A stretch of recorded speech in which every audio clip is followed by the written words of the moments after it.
Good day, Chief here for CTT. It's a good Friday. Last day of September, year's almost shot.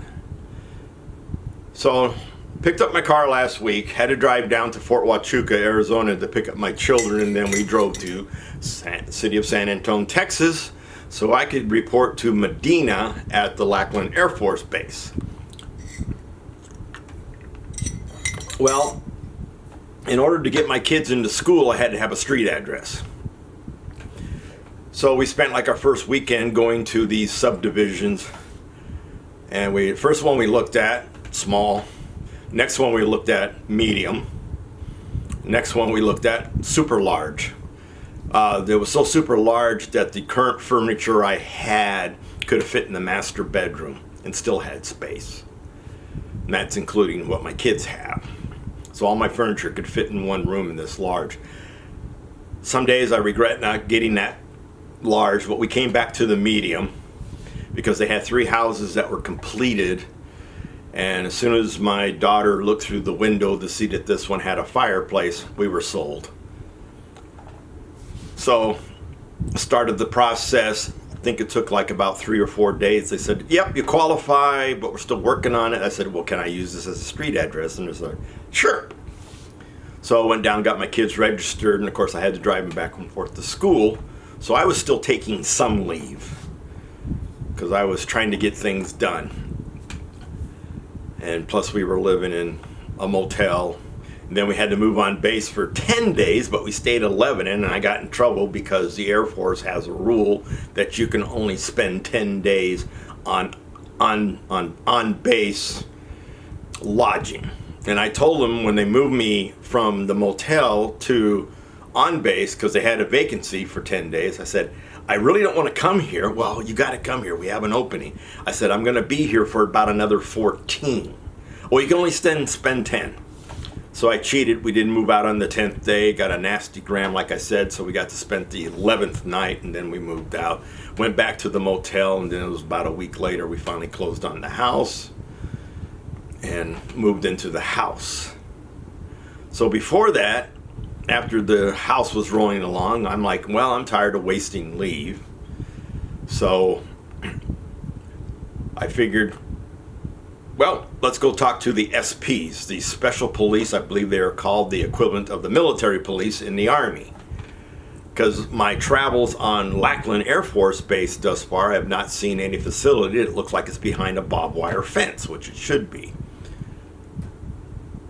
So went to the SPs and I said, I'm reporting to Medina.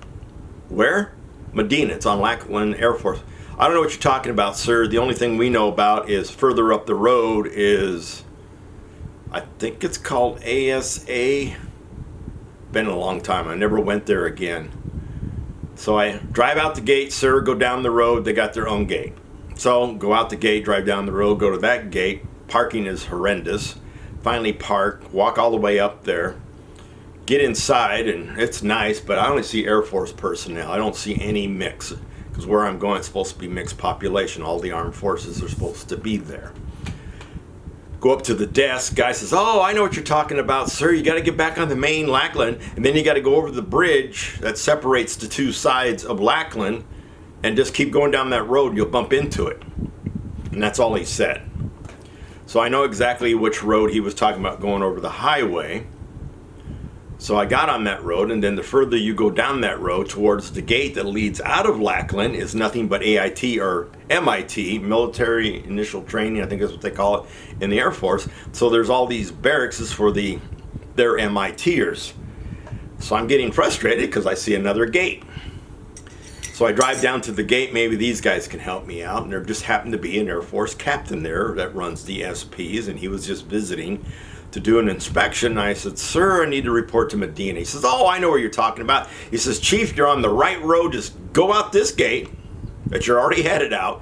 Drive about a mile down the road. You'll bump into another gate, and that's where you need to be. Well, he was correct. So I drive a mile down the road. I cross over 410. So I cross over another thing. I don't know if the airmen at the ASA meant to say that place, but so I get to that gate, and they're like, yes, sir, or yes, Chief, you're on the right area. And as soon as you drive and clear these buildings, you'll see the fenced area. And that gate no longer exists because they've since closed it, and they've actually removed the gate and put grass and all that. So that gate is gone. So I get over there, and yep, fenced off area, just exactly what I needed to be looking for. I really didn't see a sign, like marking this as such and such. So I go up to the gate, and they're like, well, sir, you're going to need a badge to get in here. I need to have my security badge. Well, I don't have one because I have an in-process in.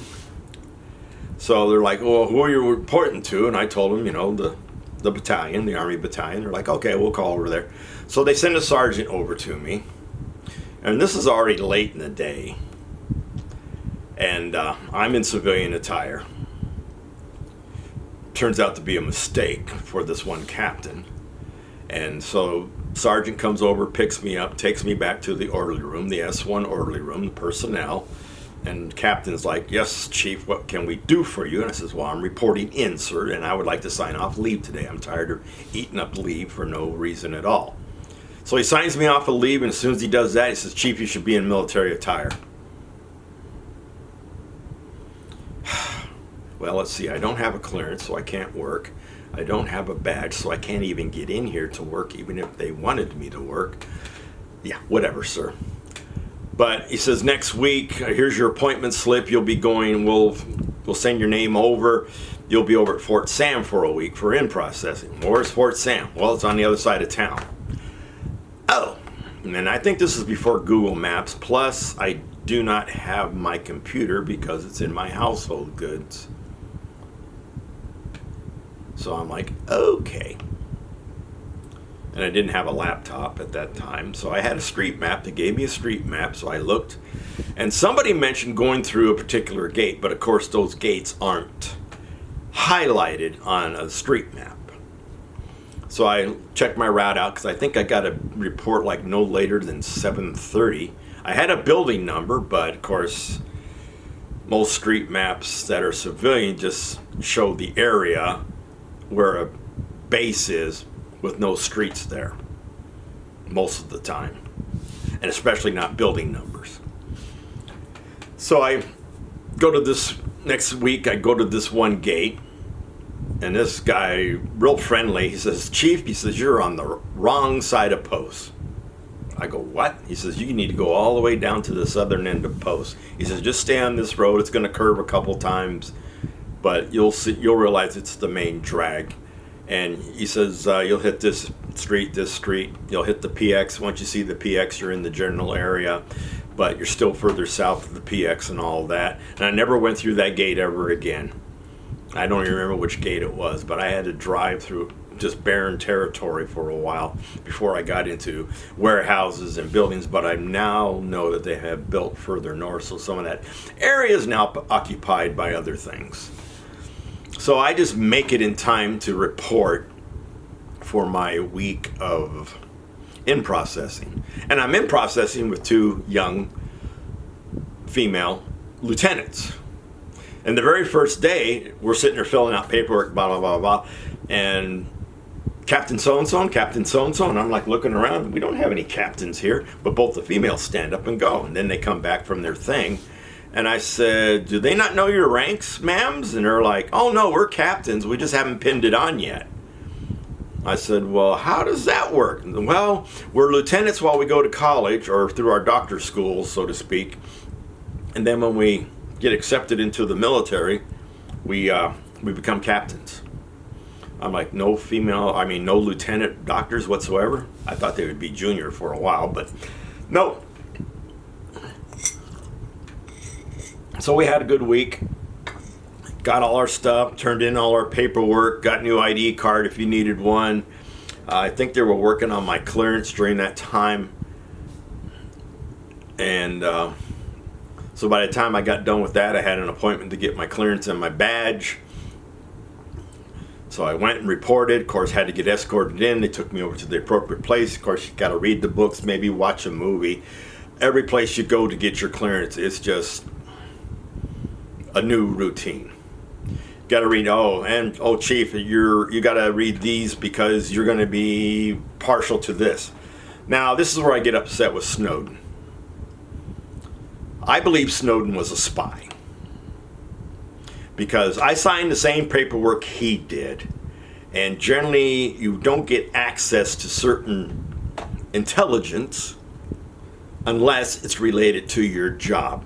And he worked there, less than 2 months, less than a month?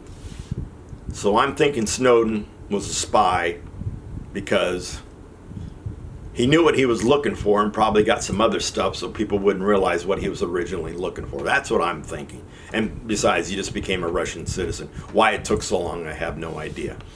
There's Chief. As far as I'm concerned, 45 in the back of the neck, Snowden. Never come back to America. I'll help pull the trigger if you need volunteers. Okay, I'm off my rant.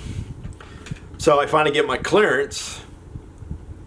So then now, you're in Charlie Company. So I walk down to Charlie Company, and I know the first sergeant when we were enlisted, and she looks at me, I look at her, and she goes, I don't want to hear any stories, Chief, out of you. And I'm like, whatever, first sergeant.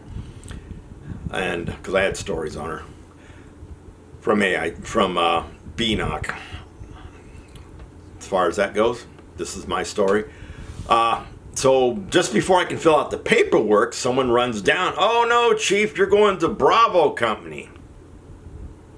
So gather up my stuff, walk down to Bravo Company, and now I am filling out the paperwork. So I'm sitting there writing all this paperwork down, filling all this paperwork in, and 2 or 3 soldiers walk in and enlisted, and a couple of them look down at me, go, morning, Chief, or whatever it was, the time of the day, hello, Chief.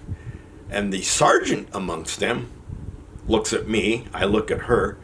She goes, when did that happen? I said, excuse me, Sergeant? Oh, I'm sorry, Chief. I said, okay. It happened when it happened. Person I used to work with who had a falling out with me. Whew. Women. So, got almost all the paperwork filled out. An orderly comes over from Alpha Company. Chief, you belong to us. Do I have to fill this out again? No, we'll just scratch it out and put Alpha Company on. It's the same paperwork anyway. So I finally get over to Alpha Company, and I get placed under a micromanagement female captain. She always wants to know where all her troops are at, and especially her warrant officers, and could not wait for her to do a change of command. I'm not going to mention her name, but she was a royal pain in the arse. I don't know how many times I was in front of her desk at parade rest or at attention because she wanted to chew me out. Oh, you guys aren't doing PT correctly. You're not doing this. The soldiers look up to you. It was just a constant barrage of complaints after complaint after complaint. But nothing was ever written. So, after all that, I'm finally part of Alpha Company, 314th MI Battalion, working at Medina. That's it for today. Chief out. Freedom is not free.